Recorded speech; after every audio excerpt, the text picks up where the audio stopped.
ദൈവവിളി, തെരഞ്ഞെടുപ്പ്, ഈ വിഷയത്തെക്കുറിച്ചൊന്ന് ചിന്തിക്കുകയാണ്. ചിന്തിക്കുന്നതിന് മുമ്പ് പരിശുദ്ധ മാതാവിൻ്റെ മാധ്യസ്ഥം തേടി നമ്മൾ പ്രാർത്ഥിക്കും.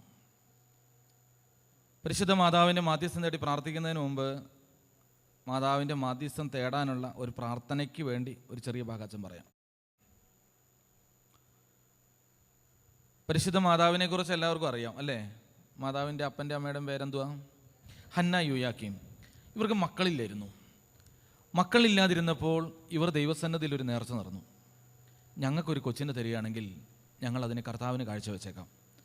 അങ്ങനെ പറയാൻ കാരണം എന്തെന്ന് പറഞ്ഞു കഴിഞ്ഞാൽ, പഴയ നിയമത്തിൽ മക്കളില്ലാത്ത ദമ്പതികൾ ദൈവത്തോട് ഇങ്ങനെ നേർച്ച പറഞ്ഞ് പ്രാർത്ഥിച്ചാൽ അവർക്കൊക്കെ മക്കളെ കിട്ടിയിട്ടുണ്ട്.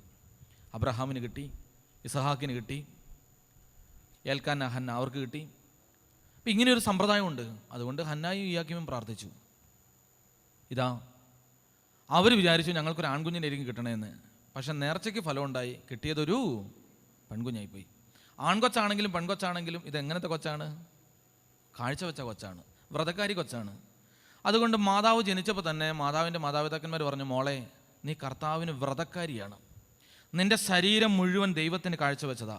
ഈ ശരീരത്തിൻ്റെ മേൽ ഒരു പുരുഷന് പോലും അവകാശമില്ല, അത് ദൈവത്തിൻ്റെ മുഴുവൻ. അതിനെ അങ്ങനെ പറഞ്ഞു വളർത്തി. അതുകൊണ്ട് പുരുഷ സംസർഗം, പുരുഷ സ്പർശനം, ലൈംഗികത ഇതൊന്നുമല്ല. കർത്താവിനെ മണവാളനെ സ്വീകരിച്ചുകൊണ്ട് ദൈവത്തിൻ്റെ ഒരു മണവാട്ടിയായി മറിയം ജീവിക്കാൻ തുടങ്ങി. അങ്ങനെ മറിയത്തിനെ മുലകുടി പ്രായം കഴിഞ്ഞപ്പോൾ ദൈവാലയത്തിൽ കൊണ്ടു കൊടുത്തു. പുരോഹിതന്മാരെ സ്വീകരിച്ചു.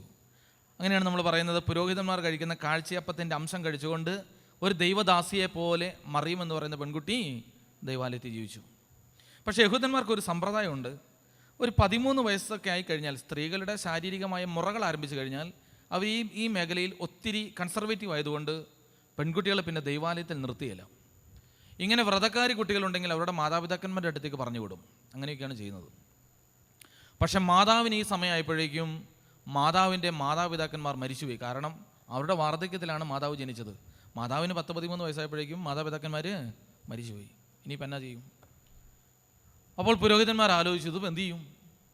ഇതിൻ്റെ കന്യാവ്രത മുദ്രയ്ക്ക് ഭംഗം തട്ടാനും പാടില്ല, എന്നാൽ ഒരു പുരുഷൻ ഇവളുടെ കൂടെ ജീവിക്കാനും പറ്റില്ല, എന്നാൽ ഇതിനെ ഒറ്റയ്ക്കൊട്ട് ഇടാനും പറ്റത്തില്ല. അപ്പോൾ അവർ തീരുമാനിച്ചു, നമുക്ക് ദൈവത്തോട് ചോദിക്കാം. അവരിരുന്ന് പ്രാർത്ഥിക്കാൻ തുടങ്ങി. ആരെയാ ദൈവം സെലക്ട് ചെയ്തെന്ന് എങ്ങനെ അറിയുക? അപ്പോൾ അവരൊക്കെ ഇടയന്മാരായതുകൊണ്ട് അവരുടെ കയ്യിലുള്ള വടി വിശുദ്ധ സ്ഥലത്ത് കൊണ്ട് പ്രാർത്ഥിച്ചു. അപ്പോൾ ഒരാളുടെ വടി തളിർത്തു. ആരുടെ? യോസെഫിൻ്റെ വടി തളിർത്തു. യോസെഫിനെ ഏൽപ്പിച്ചു. എന്നിട്ട് പറഞ്ഞു, ഇതാ ഇവളുമായി നിന്റെ വിവാഹം നിശ്ചയം നടത്തിയിരിക്കുന്നു. ഇനി നിങ്ങൾ കൂടി വരാനൊരു ദിവസമുണ്ട്. ഇപ്പം നിശ്ചയം നടത്തിയിട്ടുള്ളൂ. ഇനി ആചാര്യന്മാർ ക്രമീകരിച്ച് കൂടി വരത്തിലൊക്കെ നടക്കും. അതുവരെ ഇതാ നിശ്ചയിച്ച് വെച്ചിരിക്കുകയാണ്. അങ്ങനെ നിശ്ചയിച്ച് വെച്ചിരിക്കുന്നു. നമ്മൾ പറയാൻ പോകുന്നത് ദൈവവിളിയെക്കുറിച്ച്. എന്തിനെക്കുറിച്ചാണ്? ദൈവത്തിൻ്റെ തെരഞ്ഞെടുപ്പിനെ കുറിച്ച്. ഇപ്പം ഞാൻ അച്ഛൻ ഇത്രയും പറഞ്ഞതെന്നറിയോ? ഇപ്പോൾ 13 വയസ്സുള്ള ടീനേജിലേക്ക് കയറിയിരിക്കുന്ന മറിയത്തെ നമ്മുടെ മുമ്പിൽ കാണണം. നിങ്ങൾ ഏത് ഏജിൽപ്പെട്ടവരാണ്? ഏത് ഗ്രൂപ്പിൽപ്പെട്ടവരാണ്? ടീനേജ് ഗ്രൂപ്പ് എന്ന് വെച്ചാൽ അതിൻ്റെ അർത്ഥം എന്താ? 13 to 19 അല്ലേ? ആ ഒരു പ്രായമൊക്കെ.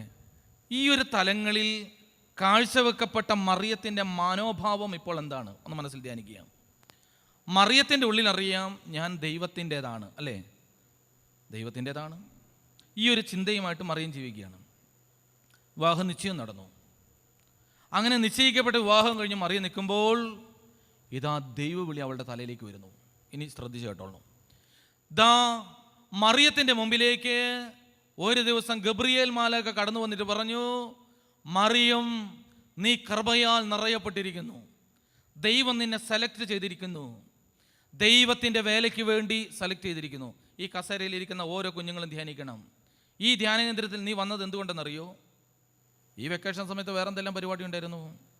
ചിലപ്പോൾ വീട്ടുകാരെ നിർബന്ധിച്ചിട്ടായിരിക്കാം, ചിലപ്പോൾ മനസ്സിലൊരു താല്പര്യം തോന്നിയിട്ടായിരിക്കാം, ചിലപ്പോൾ ഒരു സാഹചര്യത്തിൻ്റെ തള്ളലിലിങ് വന്നതായിരിക്കും. എന്തോ ആയിക്കൊള്ളട്ടെ, ഇതൊരു കോളാണ്, ഇതൊരു വിളിയാണ്. ദൈവം നിന്നെ വിളിച്ചിരിക്കുന്നു. ദൈവം മറിയത്തെ വിളിച്ചു ദൂതനെ വിട്ടിട്ട്. എന്തിനെന്നറിയോ? ദൈവികമായ ഒരു പദ്ധതി സ്വർഗത്തിലെ ദൈവത്തിന് പൂർത്തീകരിക്കാൻ മറിയത്തെ ആവശ്യമുണ്ട്. ദൈവത്തിൻ്റെ ഒരു പദ്ധതി ഈ ഭൂമിയിൽ പൂർത്തീകരിക്കാൻ ദൈവത്തിനൊരു കന്യകയെ ആവശ്യമുണ്ട്. ദൈവത്തിൻ്റെ പദ്ധതി പൂർത്തീകരിക്കാൻ ദൈവത്തിന് ഈ ഭൂമിയിൽ ഒരു ജീവൻ ആവശ്യമുണ്ട്, ഒരു ജീവിതം ആവശ്യമുണ്ട്. മറിയത്തെ വിളിച്ചിട്ട് പറഞ്ഞു, ഞാൻ നിന്നെയാണ് സെലക്ട് ചെയ്തിരിക്കുന്നത്. നീ മണവാളിൻ്റെ അമ്മയാകണം. നീ ദൈവപുത്രൻ്റെ മാതാവാകാൻ സെലക്ട് ചെയ്തിരിക്കുന്നു. ദൂതൻ വന്നിട്ട് പറഞ്ഞു, കൃപ നിറഞ്ഞവളെ നിനക്ക് ഭാഗ്യം, കാര്യങ്ങളൊക്കെ പറഞ്ഞിട്ട് പറഞ്ഞു, നീ ഗർഭം ധരിച്ച ഒരു കൊച്ചിനെ പ്രസവിക്കും.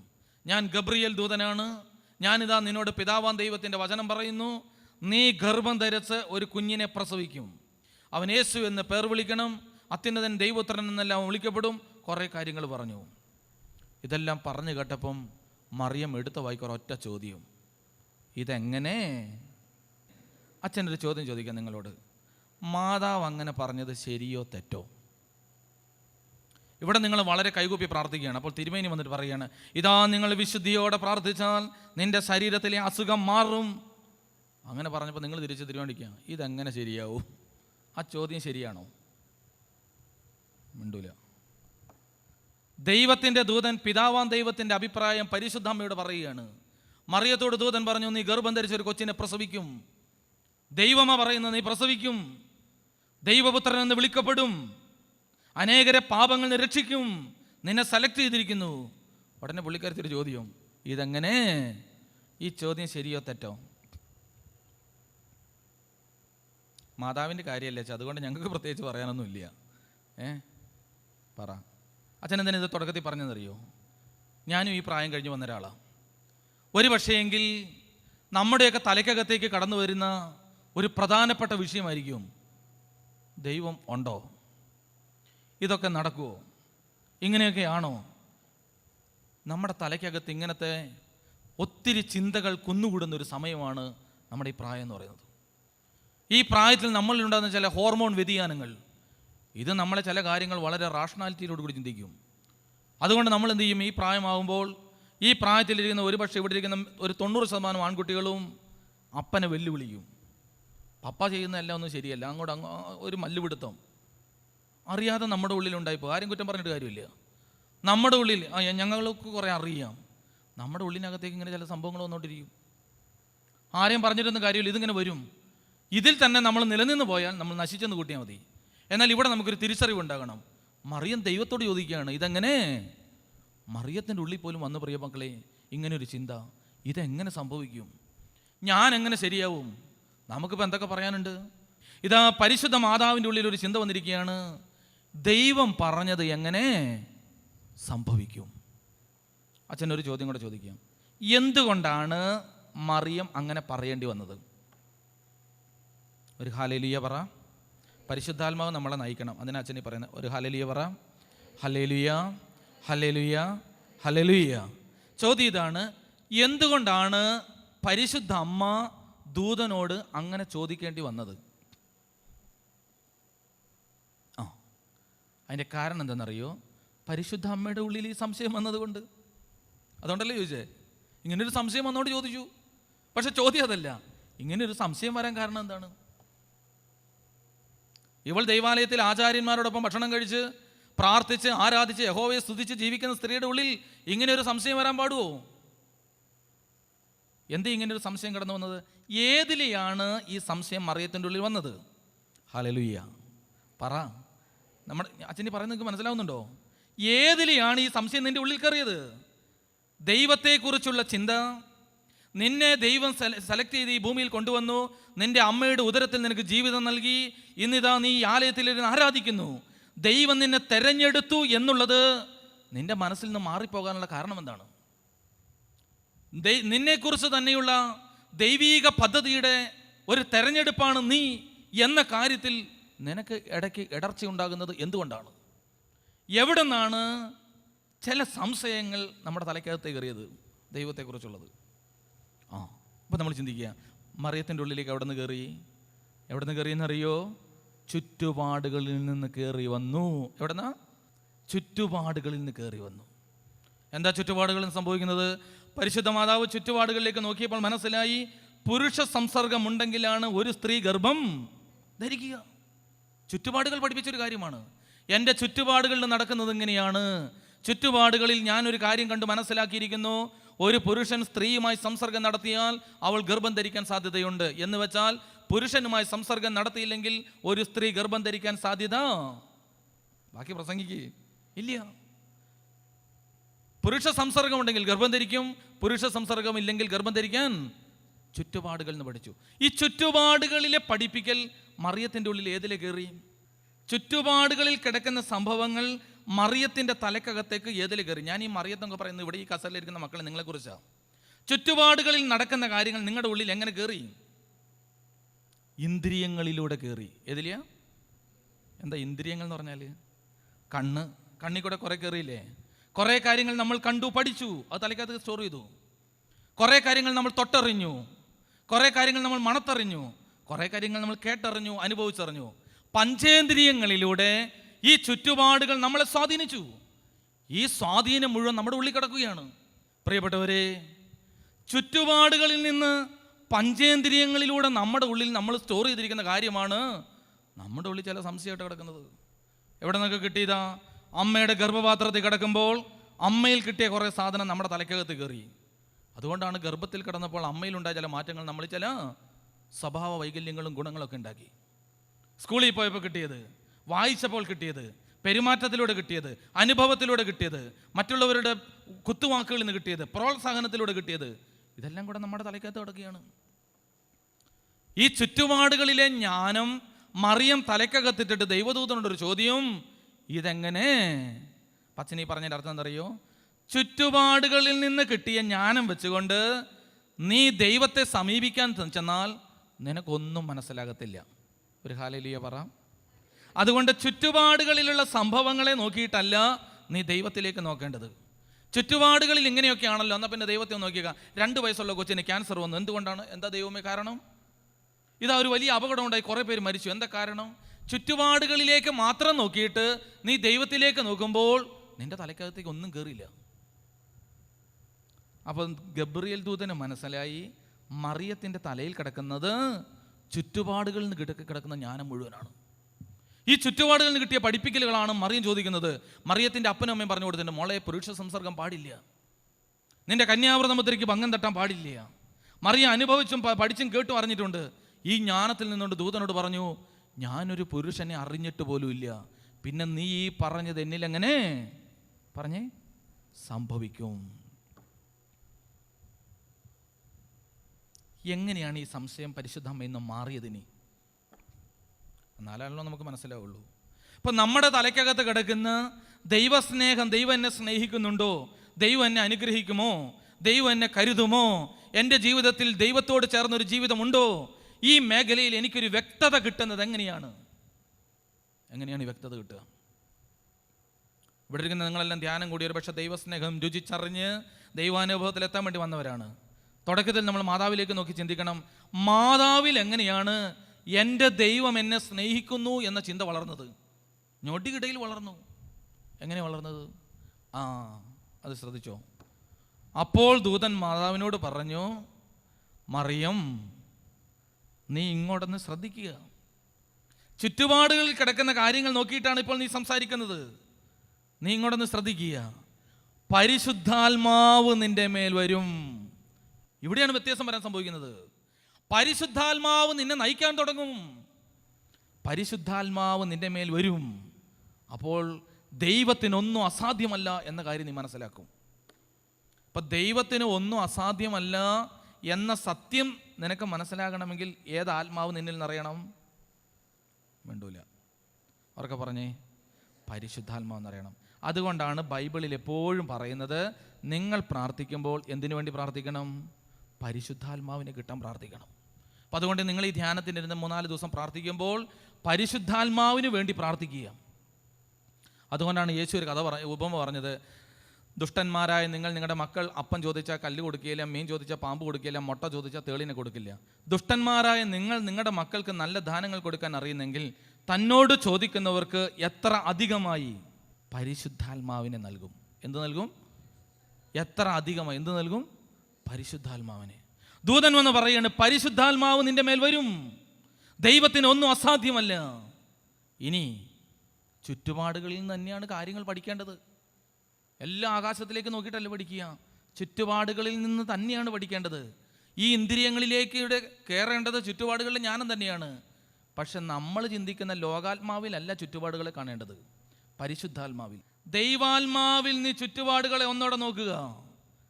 നീ ചുറ്റുപാടുകളിലെ സംഭവങ്ങളെ വിലയിരുത്തിയിട്ടാണ് ഈ ചോദ്യം എന്നോട് ചോദിച്ചത്. ദൂതൻ ഒന്നോടെ പറയുകയാണ്, ചുറ്റുപാടുകളെ നീ ഒന്നോടെ ശ്രദ്ധിക്കുക.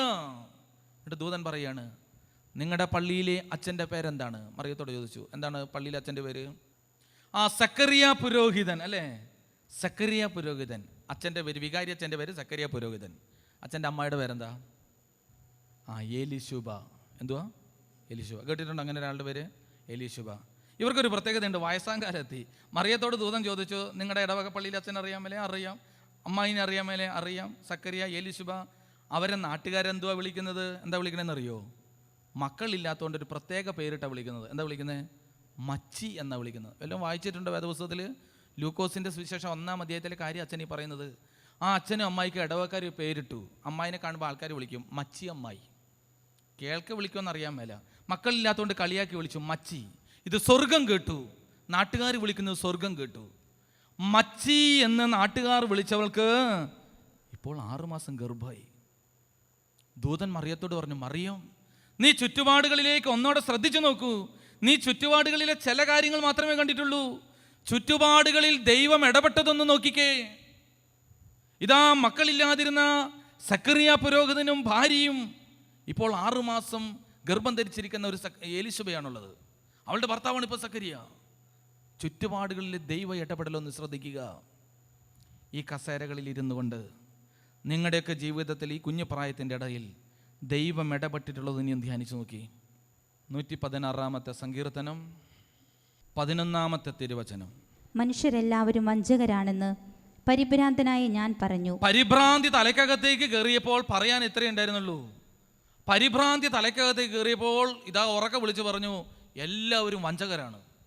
ചുറ്റുപാട് മുഴുവൻ വഞ്ചകരാണ്. ഭാര്യ കൊള്ളിയേല, അപ്പൻ കൊള്ളിയേല, അമ്മ കൊള്ളിയേല, ഭർത്താവ് കൊള്ളിയേല, അയൽവക്കക്കാരൻ കൊള്ളിയേല, അച്ഛൻ കൊള്ളിയേല, കപ്പ്യാർ കൊള്ളിയേല, കമ്മിറ്റിക്കാർ കൊള്ളിയേല, മെത്രാച്ചൻ കൊള്ളിയേല, സഭ കൊള്ളിയേല, അയൽവക്കക്കാർ കൊള്ളിയേല, ആരും കൊള്ളിയേല. പരിഭ്രാന്തകനായ ഞാൻ മറ്റുള്ളവരെല്ലാം വഞ്ചകരാണെന്ന് പറഞ്ഞു. അടുത്തത്, കർത്താവ് എൻ്റെ ചൊരിഞ്ഞ അനുഗ്രഹങ്ങൾക്ക് ഞാൻ എന്തു പകരം കൊടുക്കും? ഇതാ വീണ്ടും തിരിച്ചു വരികയാണ്. എൻ്റെ ദൈവം എനിക്ക് തന്ന അനുഗ്രഹത്തിന് ഞാൻ എന്തു പകരം ചെയ്യും? ഞാൻ രക്ഷയുടെ പാനപാത്രം ഉയർത്തി കർത്താവിൻ്റെ നാമം വിളിച്ചപേക്ഷിക്കും. ഞാനിതാ രക്ഷയുടെ പാനപാത്രം ഉയർത്തിപ്പിടിക്കും. രക്ഷയുടെ പാനപാത്രം ഉയർത്തി ഞാൻ എൻ്റെ കർത്താവിൻ്റെ നാമം വിളിച്ച് അപേക്ഷിക്കും. കണ്ടോ? രക്ഷയുടെ പാനപാത്രം. അതിനകത്ത് മുന്തിരിയുണ്ട്, അതിനകത്ത് ചവർപ്പുണ്ട്, മധുരമുണ്ട്, ഒക്കെയുണ്ട്. എൻ്റെ ജീവിതത്തിലെ ആ ദൈവാനുഭവങ്ങളെ എടുത്ത് ഞാൻ ഉയർത്തിപ്പിടിച്ച് സ്തോത്രം ചെയ്യും. കണ്ടോ? ഇതാ ചെയ്യേണ്ടത്. ദൈവമക്കളെ ഓർക്കണം, ദൈവാനുഭവങ്ങൾ മനസ്സിലാകാൻ ദൈവം ഇടപെട്ടതിന് നീ ആദ്യം ധ്യാനിക്കണം. മറിയത്തോട് പറഞ്ഞു, താ നീ ആ സക്കറിയ പുരോഹിതൻ്റെ വീട്ടിലേക്കൊന്ന് ശ്രദ്ധിച്ച്. ഉടനെ മറിയത്തിന് കാര്യം മനസ്സിലായി. നമുക്ക് മനസ്സിലായില്ലെങ്കിലും ദൈവം ഇങ്ങനെ ഇടപെടുന്നവനാണല്ലോ, ദൈവം ഇങ്ങനെ ഇടപെടുന്നവനാണല്ലോ. എന്നെക്കുറിച്ചും എൻ്റെ ദൈവത്തിൻ്റെ ഒരു പദ്ധതി ഉണ്ടാകും. ഈ തിരിച്ചറിവ് കിട്ടിയ ആദ്യ നിമിഷം മറിയം ദൂതൻ്റെ മുമ്പാകെ വിപ്ലവകരമായ ഒരു ഏറ്റുപറച്ചിൽ നടത്തി. മറിയം ദൂതനോട് പറഞ്ഞു, ഞാനിതാ കർത്താവിൻ്റെ ദാസി. അടുത്തതോ, നിന്റെ ഇഷ്ടം, പറഞ്ഞേ, നിന്റെ ഇഷ്ടം എന്നിൽ സംഭവിക്കട്ടെ. ഇതാണ് ദൈവവിളിയുടെ അടിസ്ഥാനം. ഇതാണ് ദൈവവിളിയുടെ പ്രത്യുത്തരം. ഈ ധ്യാനത്തിന് നിങ്ങൾ ഇരുന്ന് പ്രാർത്ഥിക്കുമ്പോൾ ഈ ഒരു ബോധ്യം നിങ്ങളുടെ തലയ്ക്കകത്തേക്ക് കയറിയാൽ മക്കളെ നമ്മൾ രക്ഷപ്പെട്ടു. ഇതാ ഞാൻ കർത്താവിൻ്റേത്, ദൈവത്തിൻ്റെ ഇഷ്ടം എന്നിൽ സംഭവിക്കട്ടെ എന്ന് പ്രാർത്ഥിച്ചു നോക്ക്. നിനക്ക് പഠിക്കാൻ ജ്ഞാനം കുറവാണോ? ദൈവത്തിന് വിട്ടുകൊടുക്ക്. വീട്ടിൽ അപ്പനും അമ്മയും ആകെ പ്രതിസന്ധിയിലാണോ? കർത്താവ് നിന്നെ കൈവിടത്തില്ല. സാമ്പത്തികം ഒട്ടുമില്ലാത്ത വീട്ടിലെയാണോ? സാരമില്ല. രോഗം ബാധിച്ച വീട്ടിലെയാണോ? സാരമില്ല. ദൈവമക്കളെ, കർത്താവിന് നീ വിട്ടുകൊടുത്തു കഴിഞ്ഞാൽ ദൈവത്തിൻ്റെ അനുഭവം ദൈവം നിന്നെ വീണ്ടെടുത്ത് അനുഗ്രഹിക്കും. അച്ഛനത് ഇത്രയും ധൈര്യത്തോടെ പറയാൻ കാരണം എന്നറിയോ? നിങ്ങളുടെ ഈ പ്രായത്തിലൊക്കെ പട്ടിണി എടുക്കുന്ന ഒരു വീട്ടിലാളായിരുന്നു ഞാൻ. നിങ്ങളുടെ ഈ പ്രായത്തിൽ എൻ്റെ വീട്ടിലേക്ക് എൻ്റെ അനുജത്തിയും കൂട്ടിക്കൊണ്ട് 2 ടീച്ചർമാർ വന്നു സ്കൂളിൽ നിന്ന്. എന്തിനാ വന്നതെന്നറിയാം? അവൾക്ക് സ്കൂളിൽ നിന്ന് വയറുവേദന ഉണ്ടായിട്ട് അവളുടെ 2 ടീച്ചർമാർ അവളെയും കൂട്ടിക്കൊണ്ട് വീട്ടിൽ വന്നു. വീട്ടിൽ വന്നപ്പം എൻ്റെ വീട് വയനാട്ടിലാണ്. ഒരു മഴക്കാലത്താണ് വരുന്നത്. വീട്ടിൽ വന്നപ്പോൾ ടീച്ചർമാർ കണ്ട കാഴ്ച എന്തെന്നറിയോ? ഒരു 70-75 വയസ്സുള്ള ഒരു വലിയമ്മയെ കുട ചൂടിച്ചുകൊണ്ട് വീടിനകത്ത് ഞാൻ ഇരിക്കുക. മഴയത്ത് വീടിനകത്ത് കുട ചൂടി ആരെങ്കിലും ഇരിക്കുമോ? എൻ്റെ അന്നേരത്തെ വീടിൻ്റെ സ്ഥിതി ഞങ്ങളുടെ അങ്ങനെയായിരുന്നു. കാരണം മുറ്റത്ത് വീടുന്നതിനേക്കാൾ കൂടുതൽ വെള്ളം ഒരു വീട് പോലും ഇല്ല. ഒരു ചെറിയ ഈ വൈക്കോലൊക്കെ ഇട്ട് മേഞ്ഞൊരു ചെറിയ സാധനം, ചാണകമൊക്കെ മെഴുകിയിട്ട് ഞങ്ങളുടെ അമ്മ തണുത്ത് പറിച്ച് വന്ന ടീച്ചർമാർക്ക് 2 ഗ്ലാസ് കാപ്പി എടുത്ത് കൊടുത്ത്. ഞാൻ കണ്ടുകൊണ്ടിരിക്കുക, ആ ടീച്ചർമാരെ കാപ്പി വാങ്ങിയിട്ട് ഇങ്ങനെ കാണിച്ചു ഒറ്റ ഏറ് വെച്ച് കൊടുത്ത്. ഞങ്ങൾ കാണാതെ ഞാൻ കണ്ടത്. കാരണം എന്തെന്നറിയോ? അറക്കും കുടിക്കാൻ. ഈ ചാണകമൊക്കെ ഇങ്ങനെ മഴയത്ത് ഇങ്ങനെ അലിഞ്ഞ് വിലിഞ്ഞ് കിടന്നിട്ട് അങ്ങനെ കിടക്കുന്നൊരു വീട്. അതിൽ നിന്നൊക്കെ അവർക്ക് തന്നെ അവരെ പറഞ്ഞിട്ട് കാര്യമില്ല. അവരിങ്ങനെ ഒന്ന് നോക്കിയിട്ട് ആരും കാണാതെ കളഞ്ഞു. ഞങ്ങൾക്ക് ഇച്ചിരി തിരക്കുണ്ടെന്ന് പറഞ്ഞാൽ മഴയത്ത് നിങ്ങൾ തിരിച്ചു പോയി. അതായിരുന്നു വീട്. ജീവിതത്തിൽ അങ്ങനത്തെ ചില സാഹചര്യങ്ങളായിരിക്കാം. ദാരിദ്ര്യവും പട്ടിണിയും പരിഹാസവും. കൂട്ടുകാരൊക്കെ വലിയ വീട്ടിലെ പിള്ളേരാണ്. അവരൊക്കെ വലിയ വീടിൻ്റെ കാര്യങ്ങളും അന്നത്തെ കാലത്ത് TV ആൻറ്റീന ഇതിനെയൊക്കെ കുറിച്ച് പറയുമ്പോൾ ഞാൻ അന്തം വിട്ട് ഇങ്ങനെ കാര്യം. നമ്മുടെ സ്വപ്നത്തിൽ പോലും ഇല്ല. പ്രിയപ്പെട്ടവരെ, ദൈവം നമ്മളെ ഒരിക്കലും താഴെ കളയില്ല. ഇന്ന് എൻ്റെ കൂട്ടുകാർക്കുള്ളതിനേക്കാൾ വലിയ മേഖല ദൈവം എന്നെ എത്തിച്ചു. അഹങ്കാരം പറഞ്ഞതല്ല. കർത്താവ് നമ്മളെ അനുഗ്രഹിക്കും. ദൈവത്തിനൊന്നും അസാധ്യമല്ല. ഞങ്ങളുടെ വീട്ടിൽ ഒരു ലോട്ടറി ടിക്കറ്റ് അടിച്ചില്ല. ഞാനുണ്ട്, എൻ്റെ അനിയനുണ്ട്, എൻ്റെ അനിയത്തിയുണ്ട്. ഞങ്ങൾ 3 പേരും നല്ല നിലയിലാണ്. ദൈവം ഞങ്ങളെ അനുഗ്രഹിച്ചു. എന്താ കാരണം എന്നറിയോ? ഞങ്ങൾക്കൊരു കാര്യം മനസ്സിലായി. ദൈവം ഒരാളെ വിളിച്ചാൽ, ദൈവം ഒരു അനുഗ്രഹം തന്നാൽ അതൊരു അനുഗ്രഹമാണ്. അതുകൊണ്ട് ഇപ്പോൾ നമ്മൾ ഈ പള്ളിയിലിരുന്ന് പ്രാർത്ഥിക്കുമ്പോൾ ഒരു സത്യം തിരിച്ചറിയുക. ദൈവത്തിനൊന്നും അസാധ്യമല്ല. ദൈവത്തിനൊന്നും അസാധ്യമല്ല. ഒന്നോട് പറഞ്ഞു, ദൈവത്തിനൊന്നും അസാധ്യമല്ല. ദൈവത്തിൻ്റെ മുമ്പിൽ നമുക്ക് ഇത്രയും പറയാൻ പറ്റണം. ഞാനിതാ കർത്താവിൻ്റെ ദാസി അല്ലെങ്കിൽ കർത്താവിൻ്റെ ദാസൻ. നിന്റെ ഇഷ്ടം ഇനി സംഭവിക്കട്ടെ. ദൈവ ഇഷ്ടത്തിന് വേണ്ടി ഒരാൾ എളിമപ്പെട്ട് സമർപ്പിച്ചു കൊടുത്താൽ ദൈവം അവനെ മാനിക്കും. അതുകൊണ്ടാണ് ബൈബിൾ പറയുന്നത്, ദൈവത്തെ മാനിക്കുന്നവനെ ദൈവവും മാനിക്കും. ദൈവത്തെ മാനിക്കുന്നവനെ ഈ പരിശുദ്ധ അമ്മയുടെ മധ്യസ്ഥ നമുക്ക് പ്രാർത്ഥിക്കാം. ഇതാ ദൈവം നമ്മളെ മാനിക്കും. പരിശുദ്ധ അമ്മ നമ്മുടെ മുമ്പിലുണ്ട്. അതുകൊണ്ടാണ് പരിശുദ്ധ സഭ ഏത് കൂദാശ തുടങ്ങുമ്പോഴും ഈ മാതാവിൻ്റെ മാധ്യസ്ഥം തരുന്നത്. കുർബാന തുടങ്ങുമ്പോൾ നോക്കിയാൽ നിന്നെ പ്രസവിച്ച മറിയാമും പരിശുദ്ധ അമ്മയുടെ ആ മാധ്യസ്ഥത്തിൻ്റെ മുമ്പിൽ നിന്നുകൊണ്ടാണ് സഭ ആരാധനകൾ വരെ ക്രമീകരിക്കുന്നത്. ദൈവമക്കളെ, നമുക്ക് ഈ ക്ലാസ്സും ആരാധന എല്ലാം പരിശുദ്ധ അമ്മയുടെ മുമ്പിൽ കൊടുക്കാം. അതുകൊണ്ട് പരിശുദ്ധ അമ്മയുടെ മാധ്യസ്ഥതയിൽ ശരണപ്പെട്ടുകൊണ്ട്, പരിശുദ്ധ അമ്മ മാതാവേ, ഞങ്ങളിതാ കർത്താവിൻ്റെ മക്കൾ, കർത്താവിൻ്റെ ഹിതം ഞങ്ങളിൽ സംഭവിക്കട്ടെ. നമുക്ക് എഴുന്നേറ്റ് പ്രാർത്ഥിക്കാം. കണ്ണുകളടച്ച് കൈകൾ കൂപ്പി, പരിശുദ്ധ അമ്മേ, എൻ്റെ തലയ്ക്കകത്തും ഇങ്ങനത്തെ ഒത്തിരി ചിന്തകൾ കിടക്കുന്നുണ്ട്. ദൈവം എന്നെ സ്നേഹിക്കുമോ? ദൈവം എന്നെ പരിപാലിക്കുമോ? ദൈവം എന്നെ അനുഗ്രഹിക്കുമോ? ദൈവം എന്നെ വഴി നടത്തുമോ? എൻ്റെ ജീവിതത്തിലെ പ്രശ്നങ്ങൾ, മാതാപിതാക്കന്മാർ, പ്രയാസങ്ങൾ, പ്രതിസന്ധികൾ, ഇതാ ഈ ധ്യാന കേന്ദ്രത്തിൽ ഇരുന്നുകൊണ്ട് അനേകം മനുഷ്യരുടെ കണ്ണീര് വീണൊരു സ്ഥലത്ത് എൻ്റെ മാതാവേ, എൻ്റെ വിശ്വാസം വർദ്ധിച്ച് എൻ്റെ എല്ലാ സംശയങ്ങളൊന്നും മാറി എൻ്റെ ദൈവത്തിൻ്റെ സ്നേഹത്തിലേക്ക് എന്നെ ഒന്ന് ചേർത്ത് ഞാനൊരു അനുഗ്രഹമായി തീരാൻ, യേശു എന്നെ ഒന്ന് അനുഗ്രഹിക്കാൻ അമ്മ എനിക്ക് വേണ്ടി മാധ്യസ്ഥം വഹിക്കണമേ. പരിശുദ്ധ അമ്മയുടെ നീല അങ്കിയിലൊന്ന് പൊതിയപ്പെടട്ടെ. പരിശുദ്ധ അമ്മയുടെ മാധ്യസ്ഥം സ്വീകരിച്ചുകൊണ്ട് ഹൃദയം കൊണ്ട് കണ്ണ് നിറഞ്ഞ് ഹൃദയം ദൈവസന്നിധിയിൽ ആത്മാർത്ഥമായി സമർപ്പിച്ച് വ്യക്തിപരമായ നിങ്ങളുടെ വേദനകൾ മുഴുവൻ പരിശുദ്ധ അമ്മയുടെ കൈകളിലൂടെ ഈശോയ്ക്ക് സമർപ്പിച്ചുകൊണ്ട് നമുക്ക് പ്രാർത്ഥിക്കാം.